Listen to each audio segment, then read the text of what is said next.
नमस्कार, मी शर्वरी आणि शर्वरी साहिलच्या फिरतीवर तुमचं स्वागत आहे. आज आम्ही निघालो आहोत मुरुडला. तुम्हाला माहिती आहे की जुलैच्या सुरुवातीला खूप पाऊस पडलेला आहे. त्याच्यामुळे मुरुडला जावं की न जावं हा आमचा विचार सतत सुरू होता. आम्ही कर्जत, माथेरान हे सगळे पर्याय पण बघून झाले होते. पण नंतर शेवटी असं वाटलं की मुरुडच सर्वार्थाने जाण्यासाठी योग्य आहे आत्ताच्या ह्या मोसमामध्ये. थोडासा पाऊस थांबलेला आहे आता सध्या, त्याच्यामुळे आता बघू. पुढचा प्रवास आहे साधारण 4.5-5 तासाचा. तर मग येताना तुम्ही आमच्यासोबत फिरतीवर. या अशा प्रवासाची गंमत काय आहे माहिती आहे का? सहजच कुठल्या तरी तळ्याच्या काठाशी थांबावं, गरमागरम काहीतरी खावं आणि मग आपल्या मार्गाला लागावं. दुतर्फा झाडी असलेले असे वळणावळणांचे रस्ते असावे आणि आपण त्यावरून जात असावं. बस, अजून काय हवं? नारळीच्या बागा बघितल्या, हिरपेरी वाळूत माडांच्या बनात येईना, असं गुणगुणल्याशिवाय राहत नाही. आम्ही गोल्डन स्पून बीच रिसॉर्टला आलेलो आहोत. इथे डावीकडे रेस्टॉरंट आहे आणि उजवीकडे स्वागत कक्ष आणि त्याच्या पुढे रूम्स आहेत सगळ्या.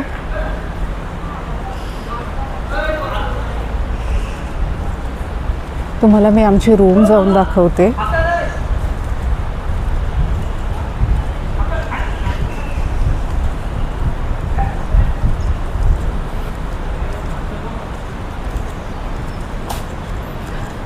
इथे आमचं थोडंसं आता सामान ठेवलेलं आहे, पण इथे बसायला अशी छान जागा आहे. रूम तशी छोटीशीच आहे. बेड आहे, छोटंसं कपाट आहे, एक फ्रीज दिलेला आहे. असा वाटत नसलं तरी तो मस्त काम करतो हे आमच्या लक्षात आलेलं आहे. वरती लॉफ्ट बेड आहे. म्हणजे ही कॉन्सेप्ट हल्लीच मला नवीन कळली होती, पण प्रत्यक्षात हे बरंच जुनं रेस्टॉरंट आहे आणि इथेही पहिल्यापासून आहे. बाथरूम आहे, इनफ आहे. खूप मोठं वगैरे खूप लक्झरियस असं नाही आहे. गव्हर्मेंटचं रिसॉर्ट असल्यामुळे इथे फार बदल करू शकत नाही असं आम्हाला सांगितलं गेलेलं आहे. त्याच्यामुळे गरम पाणी वगैरे बाहेरून येतं.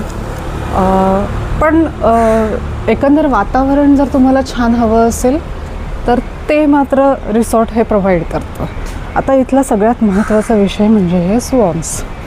ही बदकं ॲक्च्युली आहेत आणि ते आपलं स्वागत करतात. रादर आम्ही जेव्हा गाडीनं आलो तेव्हा बाहेरून एका ओळीतून ही चालत होती.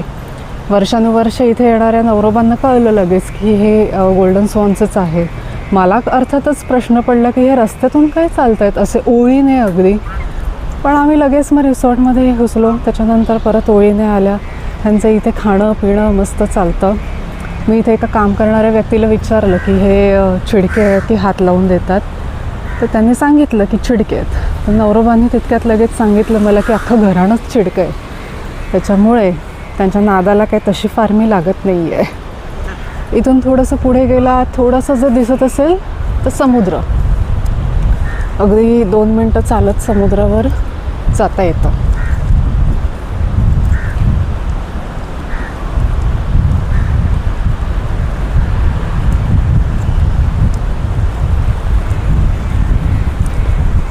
आम्ही वीकडेला आहोत इथे आणि पावसाळ्यात ते सुद्धा. पावसाने कृपा केली आहे म्हणून पाऊस नाही आहे आणि हे सगळं छान व्हिडिओ घेता येतो आहे. पण त्याच्यामुळे इथे अजिबात गर्दी नाही आहे. मला वाटतं अजून 2 जणं इथे या रिसॉर्टवर आहेत, नाहीतर आम्ही 2 जणं फक्त. इथे कॅनपीज आहेत बसायला. इकडचं छप्पर काढून टाकलेलं आहे असं वर्षानुवर्ष इथे येणाऱ्या नवरोबांनी सांगितलं आहे. पण इथे अर्थात म्हणजे बसायला छान जागा असावी किंवा आता सध्या पावसाळ्यात म्हणून बंद असावं काम करण्यासाठी किंवा काय वगैरे. आणि तिथून जो दिसतोय तो आपल्याला गेट, जिथून समुद्रावर जाता येतं. हाकेच्या अंतरावरचा समुद्र. जसं म्हटलं तसं खूप लक्झरियस काहीतरी हवं असेल तर कदाचित तुम्हाला हे रेस्टॉरंट आवडणार नाही, रिसॉर्ट आवडणार नाही, सॉरी. पण समुद्राजवळ हवा असेल, भरपूर वारा हवा असेल, छान सुंदर मोकळं स्वच्छ आकाश हवं असेल, कुठल्याही प्रकारचं प्रकाश प्रदूषण नसलेलं, तर दिस इज इट फॉर यू. आम्हाला येताना काशी, रेवदंडा वगैरे बीच लागले होते. तिथे पण आजूबाजूला तसे हॉटेल्स आणि रिसॉर्ट्स होते. पण त्यांचा समुद्रकिनारा मोस्टली खडकाळ आहे, त्याच्यामुळे तिथे जाणं तितकंसं चांगलं वाटलं नाही. पण गोल्डन स्पॉनचा किनारा तसा नाही आहे, छान रेती आहे, फक्त माणसाने मात्र वाट लावून ठेवलेलीच आहे. एकंदर या बीचवर विजायची काही सोय राहिलेली नाही आहे. भरपूर कचरा आणि तेलाचे तवंग सगळीकडे दिसणारं दृश्य मात्र ॲज युजल अमेझिंग. भर पावसाळ्यात भरपूर कोसळल्यानंतर पावसाने विश्रांती घेतली आहे, त्याच्यामुळे आता इथे बसून आम्ही समुद्राच्या पांढरा शुभ्र फेसाळत्या लाटा बघतो आहोत, भणभणणारा वारा अनुभवतोय आणि समुद्राची गाज ऐकतोय. ह्या पलीकडे दुसरं सुख नाही.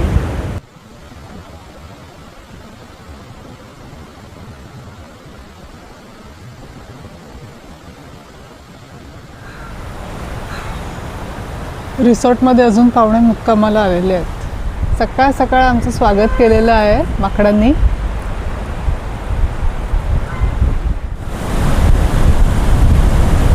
आता सध्या भरती सुरू आहे, भरपूर पाणी वरपर्यंत आलेलं आहे.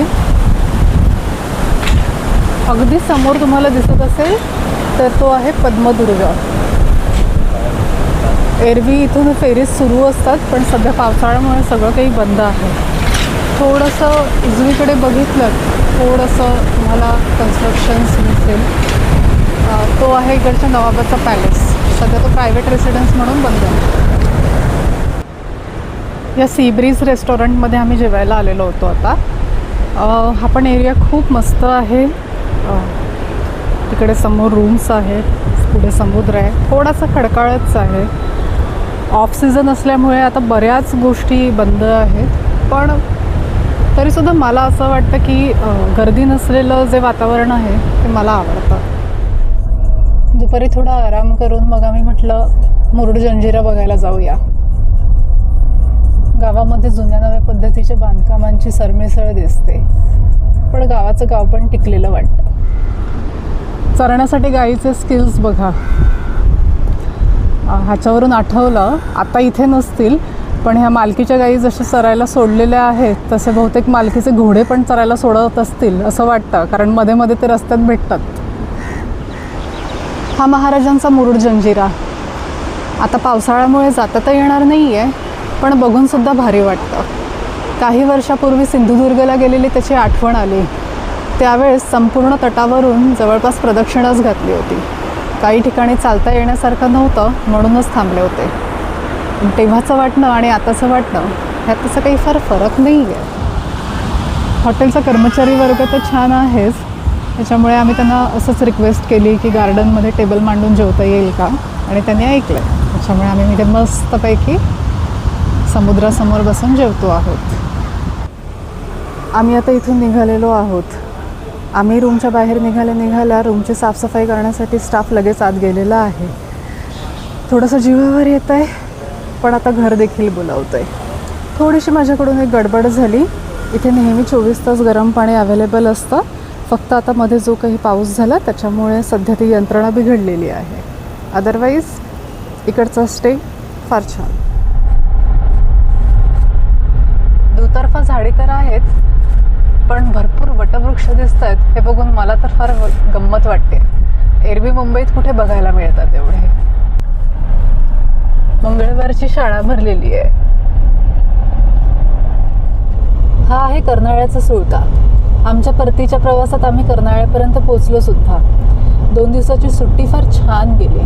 त्याचं महत्त्वाचं कारण म्हणजे पावसाने विश्रांती घेतली, त्यामुळे पावसाचे आभार. आमचं राहणं सुखकर केल्याबद्दल गोल्डन स्वॉनचे आभार.